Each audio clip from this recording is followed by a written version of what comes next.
Thomas Frank has just taught Pep Guardiola and Manchester City a lesson in out-of-possession play. That is a footballing lesson in how to win a game off the ball. He's bullied them from minute 1 to minute 90, and as a result, Spurs have won 2-0 at the Etihad. Now, it's not so much the result that's strange rather than the performance, because we have seen this result numerous times. Spurs have become something of a bogey team versus City. We know this, right? Son has hurt this team so many times in the past. Ange went and beat them 4-0 at the Etihad last year. Conte's picked up a result here. Mourinho's picked up results against City. Even Nuno Espirito Santo beat him in their first game. But the manner in which they've beaten City today is alarming. Alarming from a City point of view, but also from a Spurs point of view. A defensive masterclass, but also a masterclass in what it means to be a Premier League side. Like the physicality on show today from Spurs, the structural organization from Spurs is off the charts, and I'm super impressed by them. But from City, it's really, really alarming, right? We raved about City a week ago against Wolves when they beat them 4-0 at Molineux. It was a footballing lesson. The attacking play was brilliant. Reinders was the best thing since sliced bread. Cherki came off the bench. City all of a sudden became everyone's team that we were thinking, uh-oh, did we maybe write them off at the start of the season? Are they the real deal? Are they kind of the dark horse out of the big three? But I think they've been firmly brought down to earth, and I have a theory why. Let's go into the tactics board. As always, shout out to James Lawrence Alcott for making this available for people. This is the JLA Tactics board. I'm going to leave the link in the description. This is how Manchester City played on the ball. Rico Lewis on paper is playing at right back, but he inverts into midfield next to Nico Gonzalez. Ait Nouri, Diaz, and Stones play as a back three. Cherki and Reinders operated behind Haaland today. I think Reinders, the first game, we saw him closer to here, but today he really played as like a dual 10 next to Cherki with Marmoush and Bob out wide. And you look at this team, right? And you're looking at the front four in particular, or the four behind Haaland, and you're thinking to yourselves, right? They're all good in between the lines. These three should be very, very good 1v1 players. They are all very creative. They have a final pass in them. This should be a game where we really see City playing fluidly, and Haaland should be making runs here. Haaland should be making runs here. Haaland should be getting chances today, right? And that should have been the case. And City had most of the ball, right? But they were absolutely nullified today because of Spurs. And I'm going to show you Spurs out of possession today. Something you're going to notice a lot in the Premier League this year, guys, right, is how teams play out of possession. And I think something I've really kind of taken note of is that the new thing in football these days is almost out of possession. These teams play in a 4-4-2 mid-block. Right? So today, I wish I could have the names up. I'm still figuring out the software, as you can see. But it's a flat back four: Porro, Romero, Van de Ven, and what's his name? Jed Spence, who was amazing today. And then again, on paper, in an attack, it turns into a 4-3-3, right? But off the ball, it very quickly becomes a 4-4-2 mid-block. Pape Sarr in midfield steps forward alongside Richarlison, Kudus and Johnson on either side, and Palhinha and Bentancur in the middle. That's how Spurs set up defensively, and that's how a lot of sides are setting up out of possession as well too. Even City, out of possession, Cherki will sit next to Haaland, Reinders and Nico Gonzalez in a 2. It becomes a 4-4-2 mid-block for them as well too. But Spurs were so effective at deploying this because the amount of physicality this team has from front to back is off the charts, man. I mean, in Palhinha and Bentancur, these guys are defensive rocks. Palhinha, right? He had a tough season for Bayern, but that signing was so underrated for me because this is still one of the best out-and-out defensive midfielders in the league when it comes to winning his duels, when it comes to putting in crunching tackles, covering ground, just being a wall in front of defense. He's invaluable. And it really felt that any time Cherki or Reinders wanted to get on the ball, this guy was just there on top of them. He was there on top of him. He must be a nightmare to play against when the other side is playing deep and you're an attacking midfielder. Because any ball that gets played into this zone, Palhinha just eats it up, bro. And then even when he's kind of sitting here, for example, you would have Van de Ven stepping forward and trying to cut off the pass into Reinders or Cherki, or Romero stepping forward as well too. Spurs were so aggressive, they were so physical, and it really caused City problems because as good as City are technically, and I said last week, they're assembling the Avengers of technical footballers. They are. They have so many attacking weapons at their disposal. One thing I worry about City is from a physical point of view, they do feel a bit lightweight. I mean, Rico Lewis playing in midfield and Nico Gonzalez, that feels light. And all four of these as well too. I mean, Bob at times, when you have Jed Spence on him and then you have Brennan Johnson kind of helping as well too, that's suffocating. Marmoush, we're going to talk about him in a little bit because I mentioned this in the Club World Cup, but I'm not entirely sure about his role in this team. I really don't love him as a wide man, but similar, he's not a guy who's going to get the ball and just run past you. He wants to be in these kinds of areas getting shots off or playing in and around Haaland. Out wide, again, easily nullified by Porro, who for all intents and purposes is not a great defender, and Kudus, who of course doubles up on him as well too. But I think the two most shocking ones really were Reinders and Cherki, who were entrusted as the creative fulcrums of this team by Pep today, but created close to nothing. Now, I know a lot of people are going to be here today for this guy, Rayan Cherki. A lot of people are going to watch this video because they want to hear me talk about Cherki. I've made this no secret. I'm a huge fan of Cherki. I think he's incredibly talented. But I've also made it no secret either that I do worry a little bit about the fit with Cherki at City. And in particular, I worry about it at the start of the season. I definitely think as the season goes on, he will learn. He'll become accustomed to the league. He'll be accustomed to Pep's tactics, what Pep wants.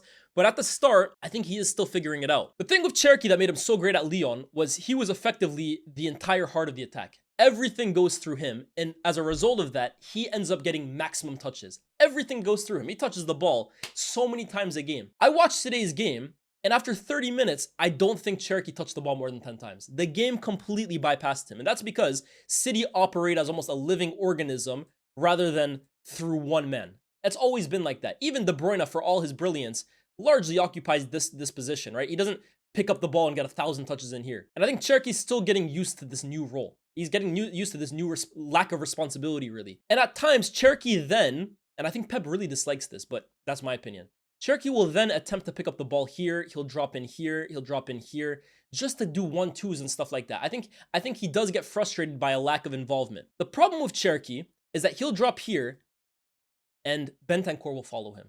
Or he'll drop here and Sarr will follow him. And Cherki's lack of physicality right now is massively hindering him. First and foremost, he's very good in tight spaces, but he's not very explosive. So if he's not able to kind of like wiggle his way out of things, he's going to get clamped. That happened a few times today, and I think it's a huge reason why he really kind of failed to get his game off. I think he's going to have to be much more intelligent and much more, what's the right word here? He just needs to use his touches a lot more efficiently, because I think right now, Cherki wants to pick up the ball here. He wants to pick up the ball here. He wants to pick up the ball here. We know Pep wants his players to pick up the ball in certain zones where they can be at their most effective. Every touch, therefore, becomes extremely influential because of where you're playing. And I think that's something that Pep will want to coach out of Cherki's game, because at the moment, he's picking up the ball in too many, let's call it useless positions. He's not affecting the game here. He's not affecting the game here. He's not affecting the game here. Cherki will affect the game here. He'll affect the game here. And the one real attempt, or the one real chance he created was when he got the ball out here, played the ball onto Haaland's head, and Haaland probably should get that on target. But that's where Cherki's at his most useful. Today, largely, he was ineffective. And I do fear against opposition teams like Spurs in the first few weeks and months of Cherki's City career, this might become a pattern. Because right now, when the game becomes physical, when the game becomes tight, and your opposition are guys like Bentancur, guys like Sarr, guys like Palhinha, I don't know who City have next, right? But even against Newcastle, for example, right? Tonali, Joelinton, these games become dogfights. You're going to have to be very, very efficient with the touches you take and where you take the touches as well, too. I think at the moment for Cherki right now in this game, we saw that there's still too many bad habits for what Pep wants to play him as. I think there's too many bad habits. I have full confidence that over time, this will be not coached out of him, right? But I think he will learn what is kind of being asked of him. But at the moment, look, there's no secret about it, right? He massively struggled in this kind of game, and it was no real surprise that he got hooked after 53 minutes. But I think it was kind of a theme across the front four, man. I'm not going to pretend like Marmoush played a great game today. And on the topic of Marmoush, again, I like him in and around Haaland's position. But on the left, I'm sorry, I don't think he's better than Doku, who has his own flaws, but I don't think he's a more impactful player than Doku as a pure winger. Marmoush right now almost feels like a tweener. Like, he's not a 9, he's not a winger, he has to almost play in this area. But then Cherki's playing in this area, and Foden likes to play in this area. Another thing for Pep to solve, and another thing that I think today didn't really work out for City today. And then Bob as well. Again, these guys are small. They're very, very technically gifted. Bob is a wizard at times. But when you play a team like Spurs, who can just out-muscle you, the minute things get kind of tight, you're in for a long day. And what made Spurs even more dangerous, if I kind of change City's defensive shape now. So now, like I said, City, they played defensively, out of possession, in a 4-4-2 mid-block. Spurs, on the ball, were practically playing in a front three. Richarlison, Brennan Johnson, Kudus, high and wide, by the way. They were playing high and wide, stretching the defense. Sarr playing a little more advanced. Palhinha maybe here. Bentancur maybe here. This is kind of what it looked like. But the problem is with City, there's so much space between midfield and defense. And I think we saw this against Wolves, right? They just weren't punished for it. But this ball over the top, and this ball over the top, and damn it, sometimes this ball over the top too continues to give them nightmares. It gave them nightmares last season, and it gave them nightmares in the Club World Cup. In transition, balls over the top, I still feel like City are very, very vulnerable. And it's the second game in a row now where I think teams have kind of showed that vulnerability. It's just that this game, it was punished on. I mean, the goal that Johnson scores is so easy, right? It's a ball out to the wing. Who was it that won? I can't remember who was it that won. Was it Kudus who wins it? It ends up getting played into the path of Richarlison, who is, I'm sorry, Stones was here at this point. Stones just about keeps him on because of how high the line is, right? He's scrambling to keep him off, but he doesn't. It gets played into Richarlison's path. And then again, Brennan Johnson on the far side. Say what you want about Brennan Johnson, right? He's not the most technically gifted footballer, but there aren't many players better in this league at making the run from here to the back post. He makes this run like 50 times a game. And it's the reason why he scores so many goals, guys. People can say what they want about Brennan Johnson, right? But there's a reason why last season he was Spurs' top scorer, and it's the reason why he's trusted in these big games. He's a tireless runner, and he almost always finds attacking positions to hurt the other team. It's the reason he scored in the goal that he scores in the cup final against United. It's that run again. He is so industrious when it comes to that run. He punishes them, ball ends into here. People will say Trafford should do better. I think from that range it's tough, but 1-0 City. And then the second one, right?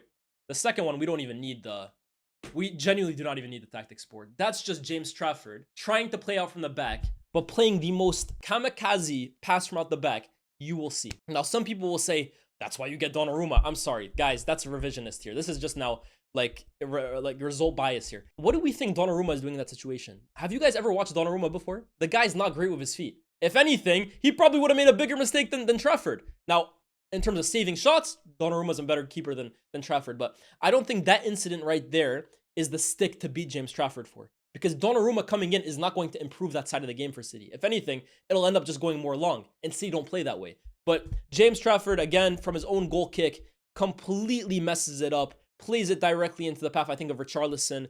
And then Palhinha has an open goal to just kind of tap it into. 2-0 Spurs after first half. The second half, Pep makes substitutions. And honestly, you think subs will change the game, right? Marmoush and Cherki come off. Bernardo and Doku come on. And if anything, it gets even worse.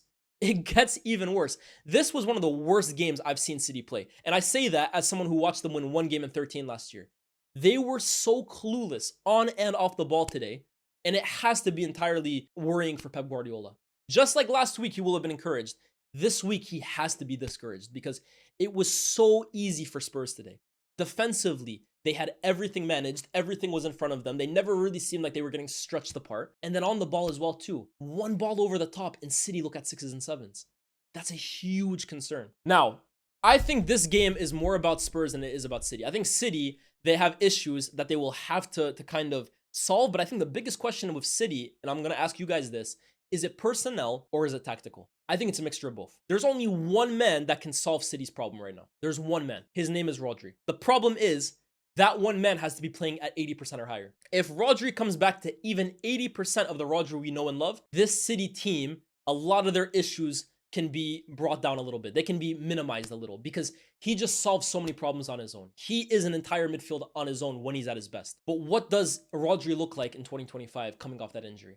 Anything less than 80%, and I said it last week, I do worry for City. If he's 80% or higher, I think this team can win the league because he is just a problem solver in there, guys. In terms of stopping transitions, in terms of controlling games, in terms of creating chances, progressing play, dribbling forward, finishing. He is everything in midfield in one player. Without him, I'm sorry, that's a big problem for City because they look so vulnerable in midfield. I worry for them in terms of challenging for the league. I still think they'll make top 4. But I think a bigger story today has to be Spurs. Now, I've been fooled many a time by Spurs in terms of a good start to the season. Does this mean they're going to challenge for the league? I remember Jose Mourinho, his first full season at the club, they were first going into November or something like that, and then it all fell apart. I remember Ange, his first season. What were they? First by November or December? All fell apart. I have seen many a Spurs team start the season on fire and then completely capitulate as the year goes on. So I'm not going to get sucked into saying Spurs are title contenders or, wow, Spurs are the real deal. It's a long season. What I will say about Spurs, this might be the most organized, structured Spurs team I've seen in a long time. Now, Conte had these guys well drilled. He did. for a little bit before it ultimately came apart. Thomas Frank has these guys drilled to perfection, and it's so impressive how quickly he's done it. He's coached 3 official games for Spurs: PSG, Burnley, and City. I've come away from all 3 of those games, win or lose, very, very impressed with the team, the way he sets his team up. Thomas Frank has this team looking strong defensively. He has them looking structured in midfield. He has them looking devastating on the break. And more impressively than maybe anything, he has completely revived Richarlison. This is a guy in Richarlison that over the last few seasons, they bought him for big money under Conte for 60 million. And he looked like the forgotten man. He looked like the odd man out. But I'm sorry, I don't know if this Spurs team operates the same without Richarlison, because the amount of work this guy puts going forward is ridiculous. We're talking about a masterclass off the ball from Spurs and Thomas Frank today. I'm sorry, that doesn't happen without Richarlison. He might be the most unselfish striker in the league. The amount of ground he covers, the way he runs himself into the ground, pressing those defenders, pressing those midfielders, the way he plays off other people, the way he'll lay someone off instead of taking a shot. Richarlison must be a manager's dream in terms of just being a nuisance up front. He's like a little flea. He never takes a moment off. So massive credit to Thomas Frank for basically revitalizing this guy, finding a role for him in his team. We're talking about Solanke at the start of the season. Where does he kind of fit in? I'm sorry, the way Richarlison is playing, Solanke's coming off the bench, because Spurs can't be this good off the ball with Solanke up front. Now, Solanke will definitely offer things that Richarlison can't. I think in front of goal, Solanke is probably a better player than Richarlison, but the way they're deploying him, the way they're using him right now, with Johnson and Kudus playing off of him, my goodness. And those 3 in particular, their industry and attack off the ball, it's a joke. It's an absolute joke. Imagine being defenders playing out from the back, and you have Kudus swarming you. On the other side, you have Johnson swarming you. You have Richarlison like a little gnat in your ear. And then you play it into the midfielders, and bam, there's Pape Sarr. Bam, there's Palhinha. Bam, there's Bentancur. Oh my goodness. I would hate to play against that. And very clearly, City hated to play against it too. So how good are Spurs? What's their ceiling? What can they do this season? I had them finishing 5th or 6th, depending on the signings they can make. Look, they got snubbed for Eze in really bad fashion, but I can definitely see the vision where Eze was going to play in this team. Eze playing off the left-hand side, maybe just adding a bit of inventiveness to this very industrial team would have been ridiculous. But wow, you look at this side, the way they're built, you potentially had a Savinho. They're talking about Akliouche. I think Spurs will be a problem this year. I think they will 100% contest for the top 5. And it shows you how differential a manager can be. This is effectively the same side, guys, that last season finished 17th under Ange. This is effectively the same side that we were mocking for their defensive makeup last year. 3 games into the Thomas Frank era, you see what kind of impact a manager can make. They look like they've been training under him for years. That's how well drilled defensively they are. So I give massive credit to Thomas Frank. And I'm a big fan of Thomas Frank, right? Thomas Frank, if some of you guys don't know, I used to attend his press conferences in 21-22 every single week. I was going to a school near Brentford, and they had an agreement with Brentford since they were back in the championship that we would be allowed to send a representative to attend the press conference and ask him questions. I remember asking him about questions about David Raya back when he was at Brentford, Tony when he was back there as well too, Christian Norgard, and Thomas Frank, first and foremost, is a very, very nice man, super, super down-to-earth guy. But he's very straight-nosed. I don't know if it's the Scandinavian in him, but he is very, very on the nose. He doesn't bullshit you. He doesn't kind of fluff about with his answers. He is very, very blunt. I really like him as a person, and I really rate him as a manager. And the work he's done in the first 3 weeks at Spurs, it's testament to that. Now, for City, I don't think this changes too much for me because I had them finishing 3rd, and for a good reason. I still think defensively, they're a little frail, and I still think, although their ceiling as a team is very high, if everything clicks, I think their floor is lower than Arsenal's and Liverpool's. As in, them at their worst, with the defensive foundation they still have, that can get you through games more than with City. City, they just look a little too vulnerable for me. So honestly, this isn't a huge shock to me.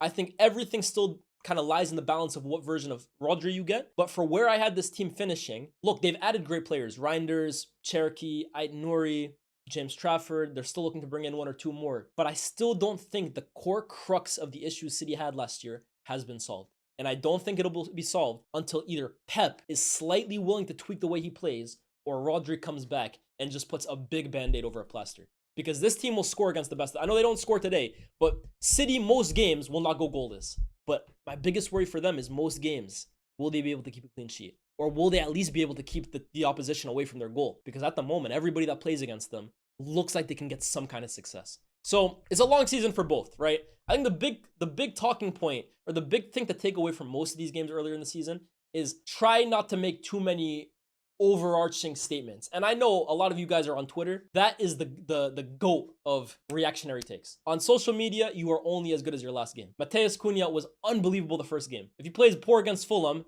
watch how the narrative shifts. Reinders, everybody's favorite player last week. This week, they're calling me Reinders. They're posting clips of me and saying Reinders versus Spurs. That's the internet. But I would urge you guys to really, I mean, look, there's definitely patterns to pick up on. I'm not trying to say, oh, nothing City do at this point of the season matters. There are definitely things to pick up on and really kind of try and think about. But I think it's a long season for everybody. However, defensively for City, I remain concerned. I think going forward, things will improve. Cherki, Reinders, Foden still has to come back. And I think Foden is another big part of this team. Because if Foden can return to player of the season form from a few years back, again, City look like a different side. If we're going to get Foden of last season, put it in the bag. But I think remain calm for now. But Spurs. Like, share, subscribe, guys. Get us to 80,000 subscribers. I will be live for Barcelona versus Levante later on today, live on YouTube, live on Twitch. So make sure you check that out. I'll see you guys then. Peace.